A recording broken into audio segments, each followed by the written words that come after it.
जसजसा पाऊस पडत जातोय तसतसं ठिकठिकाणच्या चौकात एसटी स्टँडवर गरम भजी आणि वडापावची गाडी लागायला सुरुवात होते. बऱ्याच वेळा गाड्यावर आपण भजी खाताना भजीवाल्याने एकाच तेलातून कितीतरी वेळा भजी काढलेली असतात.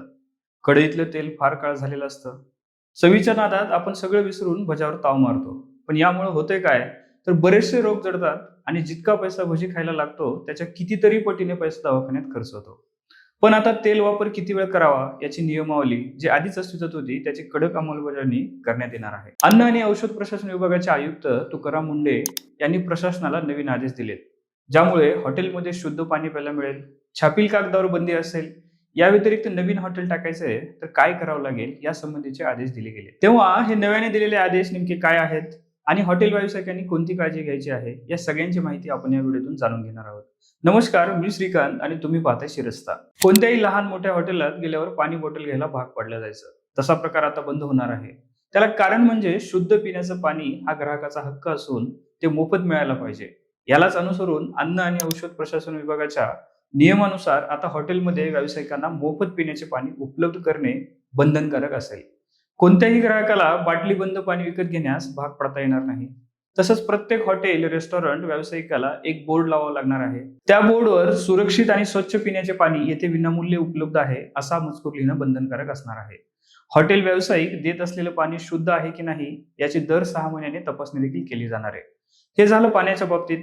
याशिवाय छापील कागद किंवा न्यूजपेपरच्या कागदावर आता अन्न पदार्थ देता येणार नाहीत. यापुढे फूड पॅकेजिंगसाठी जे मटेरियल यूज केलं जातं त्याचाच वापर करावा लागणार आहे. तसंच आणखी एक महत्त्वाचा निर्णय घेण्यात आलाय. नव्याने हॉटेल व्यवसाय सुरू करण्यासाठी हा महत्त्वाचा निर्णय आहे. जर तुम्हाला कोणतंही हॉटेल सुरू करायचंय तर लायसन काढावं लागणार आहे. ते लायसन हॉटेलच्या दर्शनी भागात लावावे लागणार आहे. याशिवाय हॉटेलमधील प्रत्येक कर्मचाऱ्याची दरवर्षी वैद्यकीय तपासणी करणं कंपल्सरी केलंय. जे कर्मचारी आहेत किंवा वेटर आहेत त्यांना स्वच्छ युनिफॉर्म, हँड ग्लोव्ज असला पाहिजे. त्याचप्रमाणे नेल पॉलिशवर बंदी असावी असेही सांगण्यात आले. ज्या ठिकाणी अन्न शिजवलं जातं आणि सगळे पदार्थ बनवले जातात त्या ठिकाणी धूम्रपानास बंदी घालण्यात आली आहे. ही बंदी याआधी होती, मात्र मुंडेंच्या येण्याने याची अंमलबजावणी काटेकोर करण्यात येईल. याबरोबरच महत्वाचा मुद्दा ज्याचा आपण सुरुवातीला उल्लेख केला तो म्हणजे तेलाचा वापर किती वेळ करावा. तर यासाठी टीपीसी नावाची टेस्ट आहे. टीपीसी म्हणजे टोटल पोलर कंपाऊंड. तर टीपीसी 25% पेक्षा जास्त असल्यास तेल खाण्यायोग्य राहत नाही. तेल जसं जसं अनेकदा तापवलं जातं तसं तसं टीपीसी वाढत जातात. त्यामुळे 25%च्या वर टीपीसी झालं तर ते तेल वापरात आणले गेले नाही पाहिजे. मग हे तेल फेकून द्यायचं का? तर नाही.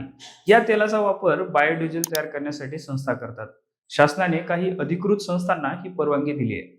त्या अंतर्गत हे तेल बायोडिझेल तयार करण्यासाठी खरेदी करण्यात येईल. हॉटेल व्यावसायिकांना दर 8 तासांनी टीपीसी मीटरने याची तपासणी करायची आहे आणि त्यानुसार निर्णय घ्यायचा आहे.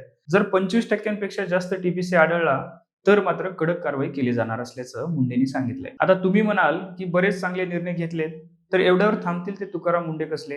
मुंडेंनी हॉटेल व्यावसायिकांना आणखी काही नियमांची उजळणी करून दिली. मेनू कार्डवर शाकाहारी आणि मांसाहारी चिन्ह दाखवलं जावं.